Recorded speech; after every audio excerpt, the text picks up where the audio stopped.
Bien. Bonjour chers amis, bonjour tout le monde, j'espère que vous allez très bien. Bienvenue sur notre chaîne YouTube.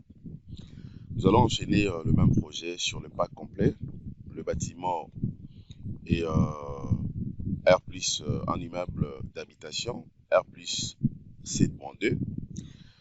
Voilà, aujourd'hui nous allons travailler sur une nouvelle leçon. Ok, nous allons voir ensemble avec vous comment faire la simulation du vent. Comment faire la simulation du vent dans ces projets. Autrement dit, comment appliquer le fait du vent dans ces projets. Mais sauf que la méthode que moi je vais utiliser ici, ce n'est pas la méthode tout simplement d'application de vent, mais je vais utiliser la méthode de simulation du vent. Alors c'est une méthode beaucoup plus efficace puisque ça me permet tout simplement de voir soit comment est-ce que mes poteaux ou mes colonnes vont se comporter face à l'effet du vent, face à cette simulation. Donc c'est très très capital de le faire, hein, surtout pour ces projets en bâtiment R plus 7.2. Donc, j'aimerais tout simplement vous demander de bien suivre ce que je vais faire. Retenez très bien la procédure, puisque c'est un bâtiment un peu complexe. Et les projets que nous sommes en train de traiter aussi, c'est un projet complexe. Déjà hier, ensemble avec vous, on avait travaillé sur des leçons. La première leçon, je vous avais montré comment calculer manuellement la poussée des terres et la poussée, autrement dit également la pression hydrostatique à la main. Et la deuxième leçon, on avait vu comment faire donc les applications de différents cas de charge. On avait fait ça ensemble avec vous. Vous avez compris comment définir les cas de charge et puis comment appliquer les différents cas de charge. Donc aujourd'hui, maintenant, nous allons voir la simulation. Ok, comment faire la simulation du vent. Puisque dans ce projet, d'autant plus que c'est un bâtiment R plus 7, ça sera donc une aberration si par contre que vous n'avez pas tenu compte de vent. Ce n'est pas du tout bien. Ok, donc il faut tenir compte de l'effet du vent. Alors, la méthode que nous allons utiliser ici, c'est tout simplement la méthode de la simulation. C'est une méthode très très efficace qui va nous aider en fait de voir comment est-ce que les bâtiments vont se comporter. Autrement dit, nous allons donc exposer tout simplement nos colonnes afin de voir donc leur comportement. Donc, à l'entrée des jets, pour entamer directement notre leçon, la leçon d'aujourd'hui, j'aimerais une fois de plus vous demander en tout cas de ne pas m'en tenir rigueur, de m'excuser en tout cas puisque je n'ai pas je n'ai pas une bonne voix.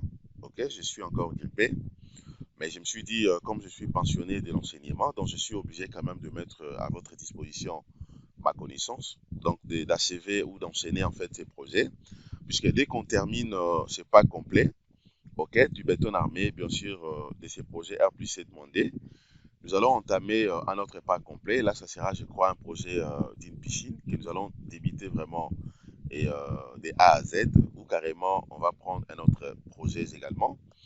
Raison d'aider notre communauté. Donc abonnez-vous massivement sur notre chaîne YouTube, likez nos vidéos, commentez ainsi que partagez. Donc si vous êtes prêts, je crois déjà à l'entrée des jets, on peut entamer maintenant notre leçon.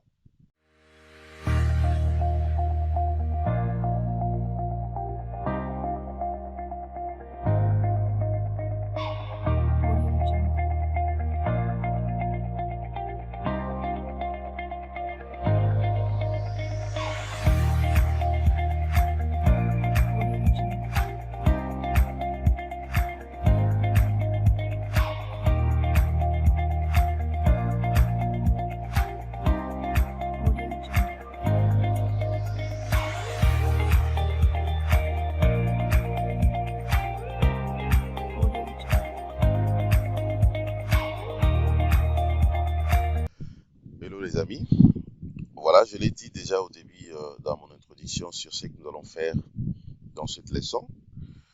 Nous allons travailler encore ensemble avec vous. Je vais vous montrer comment faire la simulation du vent dans ces projets. D'abord, je vais vérifier tout ce qu'on avait appliqué hier comme chargement. Ok, je sais que c'est bon puisque hier déjà on avait vérifié ça. Mais je sais très bien que la répétition n'est pas du tout mauvaise dans la science. Donc là, je vais refaire la vérification. Voilà, là je suis en train de vérifier d'abord les poids propres. Déjà, je vois très bien que tout a été pris en compte puisque c'est à peu près sélectionné, ou je peux dire comment, coloré en rouge. Donc les traits rouges que vous voyez un peu partout, ça donne tout simplement l'impression de comprendre que le poids propre a été pris en compte. Alors pour vous rassurer que cela a été pris en compte, c'est juste question de venir ici. Je peux venir sur définir charge. Et puis je clique sur poids et masse. Ok, je vois très bien que le poids propre a été pris en charge. Ok, donc poids propre PZ sur la structure. Ok, donc entière. Je sors. Légèrement, je peux voir également la charge permanente due au revêtement. Ok, voilà, c'est bon. Et puis je vérifie maintenant charge permanente due au cloisonnement. Voilà, c'est super également. Je vérifie maintenant la charge permanente due au poids de l'entretien au niveau de la dalle terrasse. C'est super. Je vérifie la charge d'exploitation de la dalle d'habitation. Là également c'est bon. Je vérifie maintenant la charge d'exploitation de l'escalier. C'est super. Je peux vérifier encore, voilà, la poussée hydrostatique horizontale. C'est bon également. On avait déjà vérifié ça au niveau du tableau de chargement. Je vérifie maintenant la poussée hydrostatique verticale. C'est super.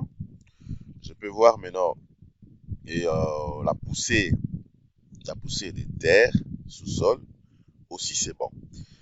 Voilà, déjà à ce niveau, je peux dire que à ce qui concerne la définition de différents chargements, je n'ai pas de problème. Alors, je peux voir aussi la structure. Je viens d'abord sur structure, ou carrément je peux prendre analyse. Je clique sur vérifier structure. Ok, nombre de règles toujours 0, nombre d'avertissements 0. Donc au fur et à mesure, vous continuez, vous calculez les projets ou pendant que vous chargez votre structure, ça vaut la peine de vérifier à tout moment la structure, puisque ça va déjà vous donner une idée si vous avez commis une erreur quelque part. Ok, donc tu auras déjà une idée que j'ai commis une erreur peut-être au niveau des chargements, par exemple, pendant que je définissais je définissais soit la poussée des terres ou par exemple la simulation du vent. Ok, comme ça vous allez directement les corriger sans problème. Donc, étant donné que tout est super, je peux fermer, ça aussi je peux fermer. Alors, comment maintenant je serai donc à mesure de définir facilement, ok, donc de faire la simulation en fait. Alors, pour faire la simulation, ça dépend de la manière dont moi je vais procéder.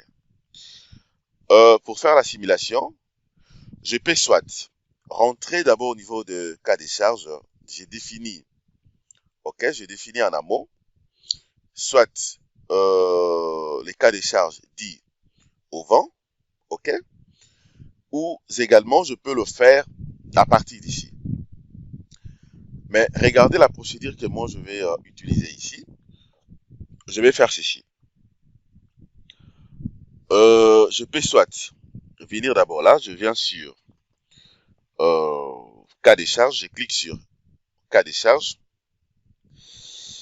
je clique sur cas de charge, ok.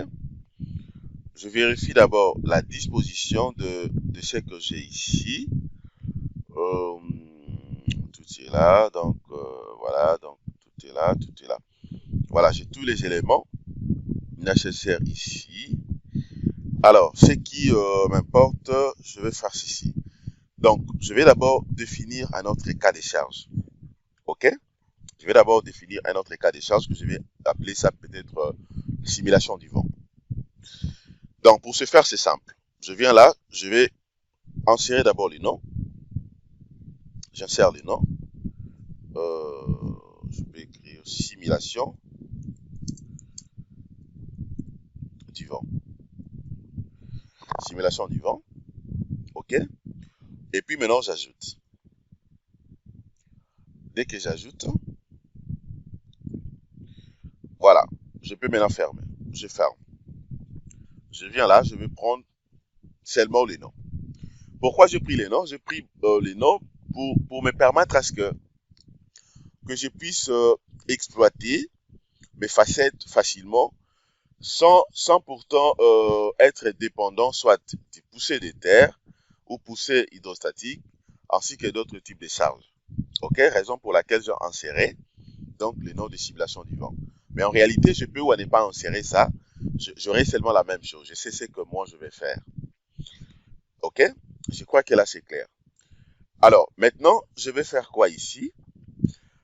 Pour faire la simulation du vent ici, je suis obligé premièrement de définir rapidement donc mes facettes exposées. Alors, le bâtiment est là. La forme de ces bâtiments, le bâtiment a une forme donc rectangulaire. Donc, vous savez très bien, vous voyez très bien, donc la petite portée c'est ici, la grande portée c'est dans l'autre côté. Alors, cela revient à dire quoi? Je suis en train de voir maintenant, d'étudier déjà les comportements du vent. C'est-à-dire, si le vent souffle par exemple dans cette direction, dans cette facette, ok, le bâtiment n'aura pas vraiment tendance de basculer vers de l'autre côté. Pourquoi? Puisque la rigidité du bâtiment suivant cette direction, ok, dans cette petite portée est renforcée. La rigidité est renforcée suivant cette direction, suivant donc la direction des X, tout en regardant bien sûr les repères globaux ici. Je vois très bien que la rigidité est renforcée suivant la direction des X positifs, mais aussi suivant la direction des X négatives. La rigidité est renforcée du bâtiment. Mais tandis que si je regarde maintenant suivant la direction des Y, la direction des Y positives, tout comme la direction des Y négatives, c'est là où je vois que la rigidité des bâtiments n'est pas du tout renforcée. D'autant plus que la forme des bâtiments, comme je l'ai dit, donc le bâtiment a une forme rectangulaire. Donc, en fait, je suis censé de faire quoi? Je suis maintenant censé de chercher beaucoup plus ce qu'on appelle la surface d'influence. La surface d'influence du vent. OK? Là, je suis en train d'étudier tout simplement les comportements. Donc, je suis en train d'étudier d'abord les comportements du vent, tout en cherchant la surface d'influence du vent. Alors, je me dis, si par contre que je considère cette facette comme une facette exposée, donc cette surface ne sera pas vraiment beaucoup plus influente, d'autant plus que la rigidité déjà est renforcée. Mais contrairement, si je prends cette facette, ou également l'autre facette, c'est là où j'aurai donc une facette, donc mes deux facettes sont beaucoup plus exposées. Ok, contrairement par rapport aux deux facettes que vous voyez suivant la direction des X. Autrement dit, ça veut dire quoi? Je suis obligé de faire la simulation du vent, ok, tout en exposant beaucoup plus le facette que vous voyez ici, donc les deux facettes ici. Première facette et deuxième facette ici. Pourquoi? Puisque si le vent souffle suivant cette direction, le bâtiment aura tendance de basculer dans l'autre direction facilement. Ok? Donc, en fait, c'est ça. Mais qu'à cela détienne, regardez comment est-ce que moi je vais travailler. Je vais considérer cette facette. Je prends cette facette. Ok? Je prends également, donc je prends les deux facettes suivant la direction des X, donc Y plutôt, Y négatif et Y positif. Mais aussi, je prends la facette postérieure. Ok? Cette facette postérieure. J'ai les trois facettes que moi je peux prendre. Ok? Mais d'autant plus que déjà, par rapport à la forme des bâtiments, je me dis que les deux facettes me portent B, donc je vais prendre que le 2 et voir les comportements maintenant de mes colonnes. Donc, regardez ce que je vais faire, vous allez comprendre. La première des choses, je vais d'abord fermer toutes ces facettes ici. Donc, pour ce faire, c'est simple. Je viens là, je vais prendre d'abord structure. Je prends objet. Je vais cliquer sur polyligne. Je clique sur polyligne. À ce niveau, maintenant, je prends, je peux prendre contour. Je clique sur paramètres. Je prends donc bardage. Ok, bardage, c'est un élément qui ne pèse pas. Je vais fermer d'abord ces contours. Je peux également cliquer sur croquis de profilé pour cacher d'abord mes épaisseurs. Alors, je clique premièrement ici. Premier clic, c'est celui-là. Deuxième clic, je viens juste à la limite ici. Ok. Voilà, je suis en train de regarder. Il faut bien regarder aussi le sens de ce que je veux faire. Donc, je viens là jusqu'à la limite. Ok. et puis je descends. Attendez. Voilà, je descends jusqu'ici. Troisième, quatrième point. Et puis je rentre maintenant là où j'étais au début. Cinquième point. Voilà, je vais patienter, je vais voir ce que je vais obtenir. Ok, là je viens de fermer donc déjà cette facette. Donc je viens maintenant dans l'autre sens aussi, je vais faire la même chose. Premier clic, je serai là. Deuxième, je clique de l'autre côté. Troisième, je viens là. Quatrième, je suis ici. Cinquième, je viens là. Voilà. Et là, c'est bon. Maintenant, qu'est-ce que je fais? Je peux cliquer à vide. Je clique sur croquis déprofilé pour bien voir maintenant mes sections. Voilà.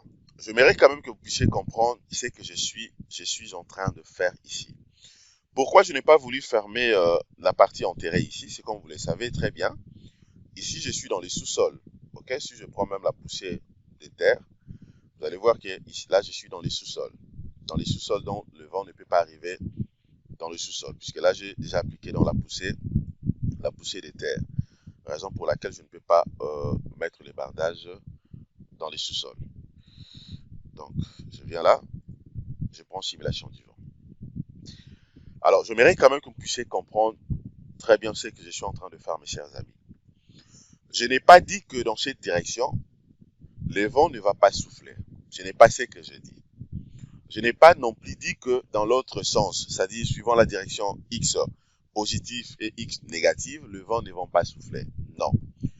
Mais en fait, la procédure est que le principe est que lorsqu'on dimensionne ou on calcule un bâtiment, il faudrait que vous puissiez être à mesure de ressortir d'abord la surface d'influence.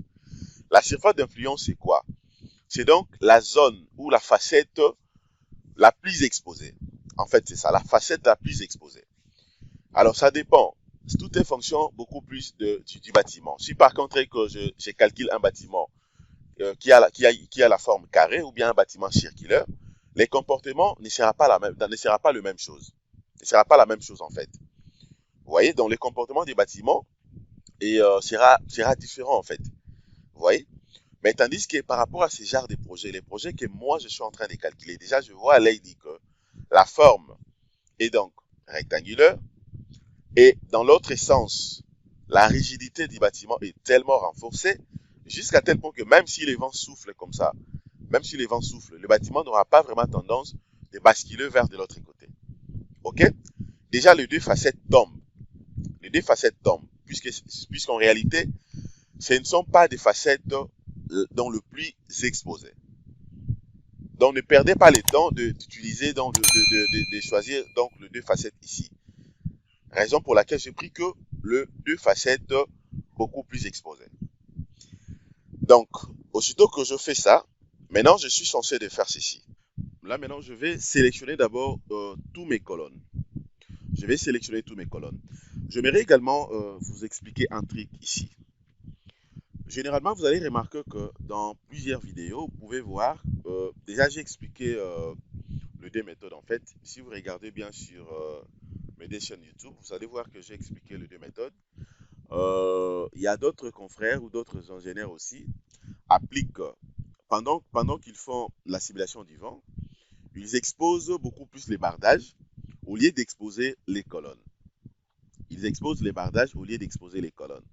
Puisque déjà, il faut comprendre ici que le bardage ne fait pas partir des éléments porteurs. Mais tandis que les colonnes ou les poteaux, ce sont des éléments porteurs de la structure. C'est-à-dire, déjà, quand le vent souffle, ce ne sont pas les bardages qui est beaucoup plus exposé, puisque les bardages, en réalité, ne fait pas partie des éléments porteurs de la structure. La preuve en est que c'est un élément qui ne pèse pas. C'est comme, donc ça donne seulement, c'est comme une ouverture en fait. Mais tandis que quand le vent souffle, l'élément porteur qui sera beaucoup plus exposé, ce sont des colonnes. Donc, quand vous calculez un bâtiment, il faudrait que vous puissiez beaucoup plus exposer les colonnes au lieu d'exposer le bardage. C'est vrai, ça dépend des types de projets. des fois, je peux exposer le bardage, mais c'est tout simplement un titre d'illustration pour expliquer en fait comment est-ce que vous serez à mesure de comparer en fait le dé pour voir peut-être le valeur en termes de, disons comment, de la simulation du vent, comment est-ce que la simulation donc va se comporter une fois que vous exposez les bardages, mais aussi une fois que vous exposez le colonne. Ok, donc regardez d'abord ce que moi je vais faire. Je vais d'abord sélectionner tous mes colonnes, hormis les colonnes ou dans les colonnes sous-sol. Je viens là, je vais cliquer sur attribut, et là je prends colonne, sélectionne tous mes colonnes. Ok, je sélectionne tous mes colonnes. Alors je dois vérifier que c'est bien sélectionné. Voilà, je vois très bien que mes colonnes sont bien sélectionnées. Tous mes colonnes sont sélectionnées. Et déjà ici, vous allez voir que c'est vrai, certes, que j'ai exposé que 2 facettes, mais les colonnes, j'ai sélectionné toutes mes colonnes. Toutes mes colonnes. OK? J'ai pris également les colonnes suivant la direction des X. Voilà. Comme ça, je vais voir la direction la plus exposée ici. Dès que mes colonnes sont sélectionnées, je viens là, je vais faire CTRL A pour sélectionner donc déjà les numéros de mes colonnes. Je viens maintenant ici, je clique, je prends chargement. Ok, au lieu de prendre maintenant vent et neige, je clique sur simulation de charge de vent. Je vais cliquer sur générer des charges de vent. Je clique. Voilà, je patiente. Le bâtiment est là. Regardez maintenant comment je vais procéder. Regardez très bien comment je vais procéder. Ne commettez pas cette erreur, mes chers amis. Lorsque vous calculez ou vous dimensionnez un bâtiment, comme je l'avais dit, un bâtiment R+, ok, un bâtiment par exemple R plus 7-D, comme notre cas ici, il ne faudrait pas que vous puissiez sélectionner ou sélectionner les colonnes qui se trouvent dans les sous-sols. Ça sera une erreur grossière. Voilà. Là maintenant, je suis obligé tout simplement de définir en fait, donc d'abord la vitesse. Ici, je vais travailler avec la vitesse. Je prends la vitesse de 28. Ok. Alors là maintenant, je vais voir également quoi ici, les niveaux du terrain ici. Le niveau du terrain, je peux calculer ça rapidement ici. Regardez, dans cette hauteur, je peux la voir tout en calculant rapidement. C'est très très simple. Niveau du terrain. Attendez, je vais patienter. Je vais patienter ici. Je vais patienter. Voilà, je vais patienter. Je vais prendre d'abord ma calculatrice ici afin de les calculer rapidement. J'avais déjà une calculatrice, voilà. Là maintenant, je suis obligé tout simplement d'additionner mes hauteurs. Déjà ici, le rez-de-chaussée, la hauteur était de combien? Le rez-de-chaussée, on avait utilisé une hauteur de combien ici? Le rez-de-chaussée, on avait une hauteur, je crois, de 3,50 m. 3,50 m et le reste 3 mètres, 3 mètres, 3 mètres, 3 mètres. Le rez-de-chaussée, c'était 3,50 m. Je crois, oui, c'était des 3,50 m. Donc, si je prends 1, 2, 3, 4, 5, 6, 7, c'est-à-dire que j'aurai donc j'aurai 3 fois 7. 3 fois 7, ça me fait 21, plus 3,50 m du rez-de-chaussée. Ça me fait 24,50. Donc ici, je vais insérer 24,50. OK? 24,50. Et puis maintenant, ici, je vais mettre les éléments exposés. Je fais seulement CTRL V. D'autant plus que je vais exposer toutes mes colonnes. Là, déjà, c'est bon. Génération des charges automatiques. Je veux que ce soit automatique.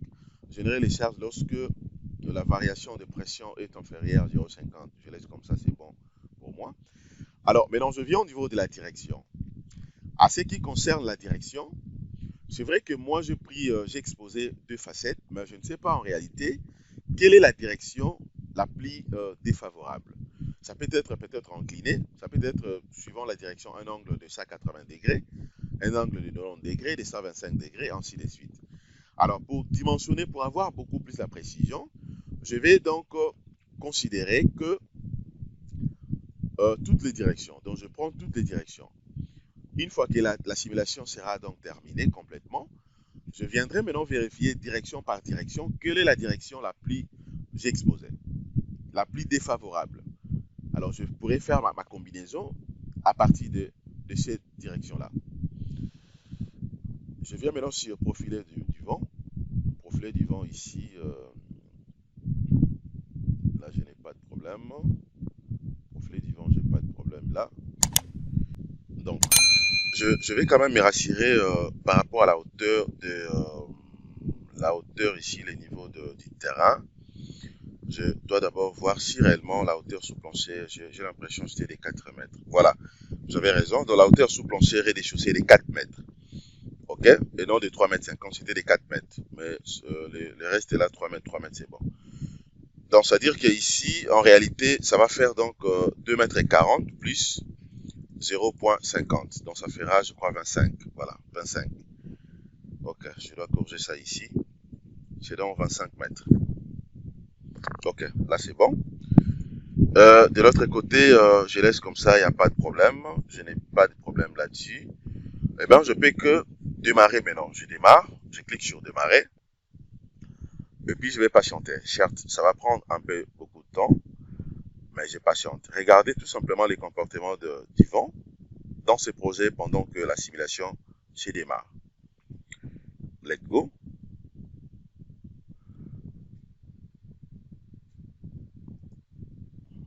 Voilà. Ça, je peux enlever. OK, là, j'ai affiché même l'épaisseur les coquilles déprofilées afin de voir les comportements de ces bâtiments.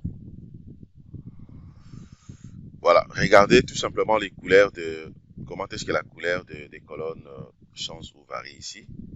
Là déjà la pression, je vois que c'est minime puisque c'est suivant la direction de X positif, vraiment au débit, 0,38. Donc je vais patienter. Voilà, observons tous les comportements du vent.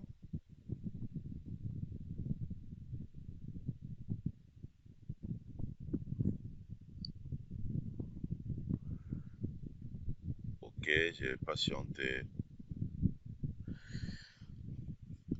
Donc retenez seulement qu'il y a deux possibilités d'appliquer le vent. Soit vous pouvez appliquer le vent tout en utilisant la méthode du vent comme étant une pression, ou également vous pouvez faire la simulation.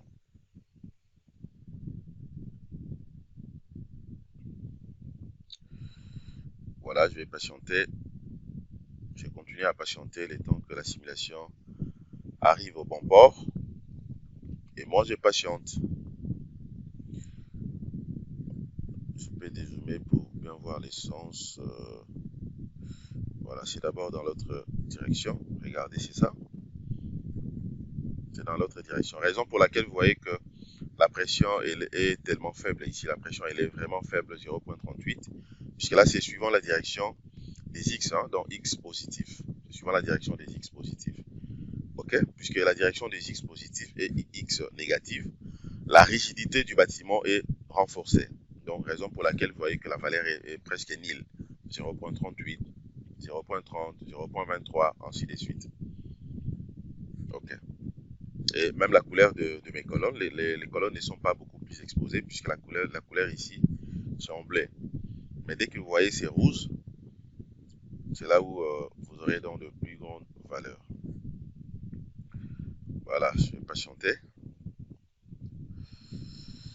On accepte quand même de patienter puisque ça va prendre un peu beaucoup de temps, surtout que c'est aussi un grand projet. Et puis on a sélectionné plusieurs éléments au même moment, donc nous sommes obligés de patienter. Voilà, je vais patienter. La simulation du vent continue.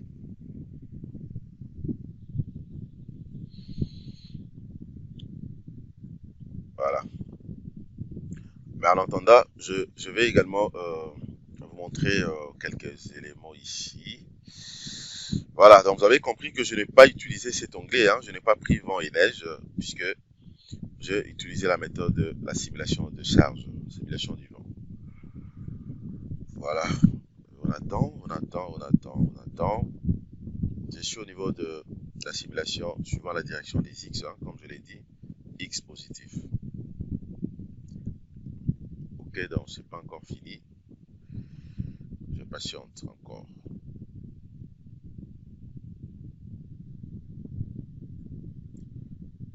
Je continue à patienter. Voilà, à l'entendant, mes chers amis, je pourrais tout simplement vous rappeler du pack que nous sommes en train de traiter. Ok, les projets que nous travaillons, c'est ces projets, on avait commencé vraiment au début. Le livret pack complet béton armé, un projet d'un immeuble d'appartement R+7.D. Ok, donc je vais encore une fois de plus vous balancer quand même quelques énoncés. Le plan de ce travail, c'est ça. Donc, on avait montré comment prédimensionner la dalle, calcul des poutres, ainsi de suite. Voilà. Et jusqu'à tel point que nous sommes arrivés maintenant au niveau de la simulation du vent. Voilà. Là, vous avez donc le plan de poutraison. Vous avez le plan de poutraison ici. C'est à travers ce plan de poutraison qu'on a fait dans le prédimensionnement. OK. On a fait dans le prédimensionnement, ainsi de suite. Voilà, ça continue, c'est pas encore fini. Voilà, on a fait dans le prédimensionnement, ainsi de suite. Ok. Voilà. Donc c'est un manuel aussi important, le pack complet. Achetez vos packs complets, vous ne serez jamais déçus. Hein. Donc dès que vous achetez des packs complets, nous allons travailler ensemble avec moi du début jusqu'à la fin. Et vous aurez aussi vous serez à mesure de me poser en fait toutes les questions via WhatsApp. Je vais répondre à toutes vos préoccupations. Donc achetez vos packs complets. Les packs complets ne coûtent pas assez cher. La connaissance en réalité n'a pas de prix. Hein. La connaissance n'a pas de prix.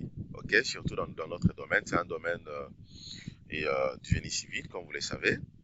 C'est un domaine qui vous porte beaucoup d'argent.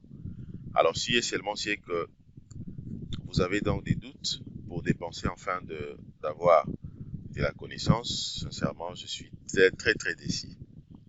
Je suis très déçu puisque acheter un livre ne vous coûte pas beaucoup d'argent. Vous achetez un livre, mais qui fera de manière à ce que vous puissiez devenir expert dans les calculs des structures, dans les dimensionnements et dans les lectures des plans, mais aussi interprétation des résultats. Ok, donc c'est vraiment important pour vous. Donc je suis disponible, contactez-moi pour acheter vos packs complets, mais aussi pour acheter les livres des robots structural analysis. Ok, donc je vais vous aider à devenir expert, à devenir en tout cas expert. Donc vous allez bien comprendre le logiciel des robots structural analysis et aussi vous allez maîtriser des grandes lignes à ce qui concerne les cours des calculs des structures. Je vais rentrer encore sur les projets, donc ça continue. Voilà, je patiente, tout simplement. Voilà, maintenant ça évolue un peu rapidement, puisque là je suis déjà au niveau de Y positif. Ok, si vous regardez bien, vous allez voir que la direction maintenant c'est de l'autre côté, c'est suivant donc Y positif. Comme je l'avais dit, il faut toujours regarder dans ces repères, hein. Il faut regarder dans le repère global ici. Ok, voilà, donc ça évolue, je vais patienter. Voilà, donc j'aimerais tout simplement vous rappeler également les amis, comme je l'avais dit, donc les livres de Jing Konga Tutoriel est là, le livre des robots structural analysis disponible. Ok, c'est un livre très performant. Achetez ce livre, ça va vous aider de bien maîtriser le logiciel robot structural analysis. Ok, et si vous voulez également acheter les packs complets aussi sont disponibles, ça dépend du pack complet que vous voulez avoir. Si vous voulez avoir un pack complet sur les bétons armés, ok, donc achetez ce pack complet et vous allez choisir soit de vous-même ou bien moi je peux vous proposer les projets qu'on va donc travailler ensemble. Nous allons débuter ce projet de A à Z. Hormis donc le pack complet béton armé, vous pouvez également acheter d'autres packs complets, déjà comme le pack complet lié et à la construction en bois, par exemple. Comment étudier les hangars en bois, comment étudier les bâtiments ou des tabliers en bois et tout ce qui va avec. Donc, je peux travailler ensemble avec vous. Et aussi, il y a également le pack complet par rapport à la construction, donc mixte. Donc, ça dépend de vous. Achetez ces packs complets également. Nous allons donc travailler. Hormis ça, vous avez aussi la construction métallique. OK? Comment maîtriser l'outil des ensemblages ou également et les hangars métalliques, les charpentes métalliques, tout ce qui va avec. Donc, achetez ces packs complets. Nous allons travailler ensemble avec vous. Voilà. Bref, je vais rentrer rapidement au vif des sujets pour voir en fait des projets. OK. Là, maintenant, je suis déjà au niveau de la simulation, donc X négative. Je vais patienter. Je n'ai pas encore fini. Ça évolue. Je continue à patienter. Voilà.